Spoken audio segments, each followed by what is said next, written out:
Welcome back to your free Windows 7 training.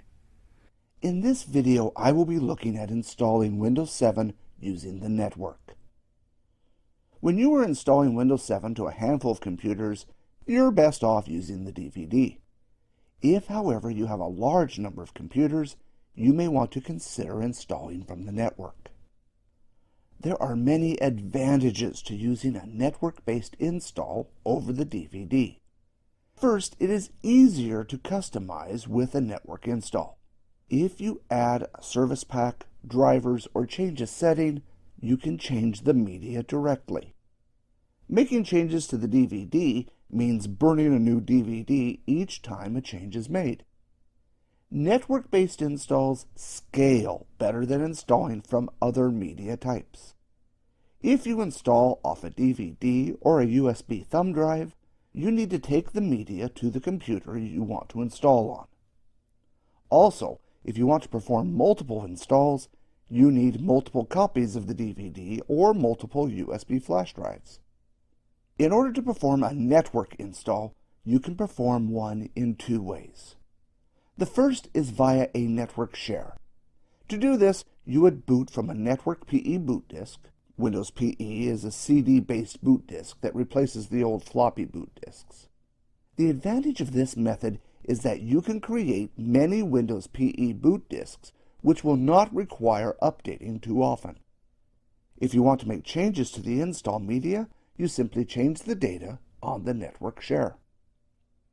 The advantage of using a network share is that the only infrastructure you require is a network share. You can use the network share method on any computer on which you can boot Windows PE to launch the setup. You can perform multiple installs at once from the same network share. However, you won't have any multicasting support. Multicasting allows the same packet of data to be sent on the network to many different computers. If you want to be able to use multicast, you will need to use a system like Windows Deployment Services, otherwise known as WDS. WDS is designed for networks on which you have a lot of computers to perform installs. Because it is aimed more at enterprise networks, it requires more infrastructure than the other install methods. To use WDS requires a domain controller, DHCP, and DNS. The advantage of WDS is that it supports network booting, so you don't require an optic drive to perform the install. Lastly, you need a network card that supports PXE. PXE allows your computer to boot off the network. PXE has been around for a long time, so it is very likely your network card will support it. On some systems, you may need to enable network booting in the BIOS before you can use it. Now that we understand the two methods that you can use to install Windows 7 over the network, I will switch to my Windows 7 computer to perform a network install. First of all, I will look at installing Windows from a network share. To do this, I first need a Windows PE disk to boot my computer. To create a new Windows PE disk, I need to install the Windows Automated Installation Kit. This is available for download from the Microsoft website. I have already downloaded the toolkit and burned it to DVD. Once I insert the DVD, I can run the setup program. The install is quite a simple one. Select Windows AIK Setup, accept the license and install directory, and the software will be installed. The install takes around 5 to 10 minutes, but I have sped up the process so we don't have to wait. Once installed, I need to run the Deployment Tools command prompt from the Start menu. The difference between this command prompt and a regular command prompt is that certain variables are set up so you don't have to know where the programs are located in order to run them. The first command I need to run is copy pe.cmd. This will copy the necessary files for Windows PE to a directory of my choosing. In this case, it will be a 32-bit version of Windows PE. There are not too many files to copy, so the process does not take too long. Once complete, if I list the directory you can see that a folder called ISO has been created. If I change into this directory, I can now list all the files that will be on the Windows PE disk. If I want to add additional files, it is a simple matter of adding them. For example, if I wanted to add image X, which is used to deploy a customized Windows 7 image, I can copy it to the directory like this. I will cover image X later on in this course, so don't worry if you don't understand what it does at this point. If I now go back a directory, I am ready to create my image.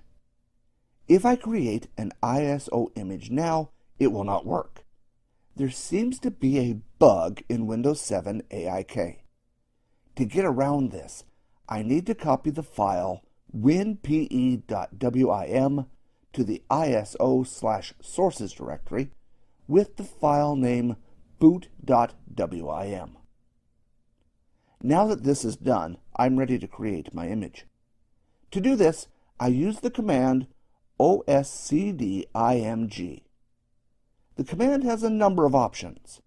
The -n option allows long file names. Since we are creating a bootable CD, you also need the -b option. The -b option specifies a file containing the boot sector needed by bootable CDs. Lucky for us, Microsoft provides us one.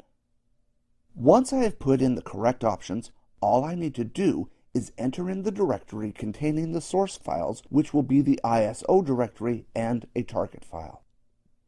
Once complete, Windows will start creating an ISO image for you. The process does not take too long to complete. Once done, you are free to use any burning software to write the image to a disk. Now that the ISO has been created, I'm going to reboot the computer and boot off a Windows PE disk that I created earlier. You will notice that the boot process is the same as when I installed a fresh copy of Windows 7 using either the DVD or USB thumb drive. Once Windows PE has booted, I will get a usable command prompt. From here I can run the command netuse to map a drive for a file server containing the install media.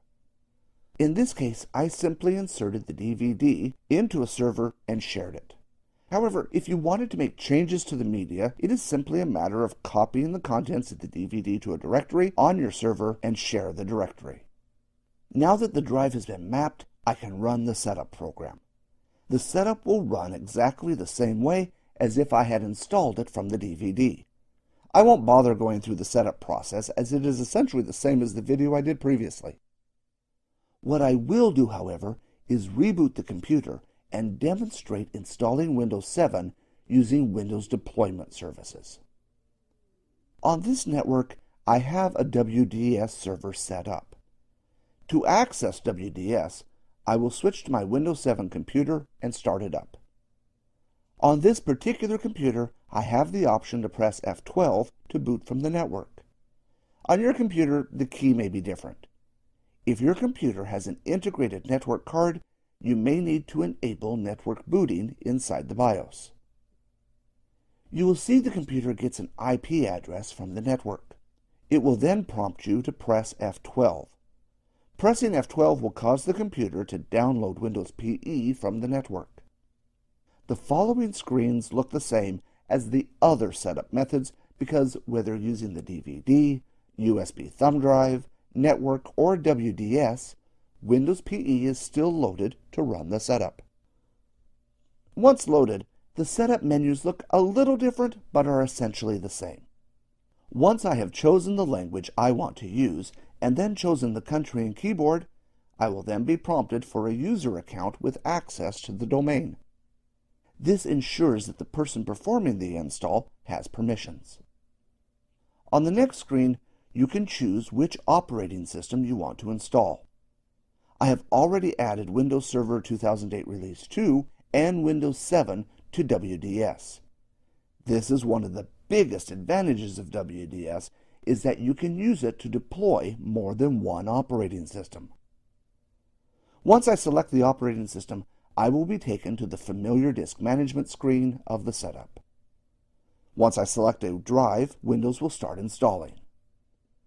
So far, I have covered how to perform a clean install of Windows 7 and how to upgrade to Windows 7. However, in some cases, you will not need to install a new copy of Windows 7. For example, if you purchase a new laptop.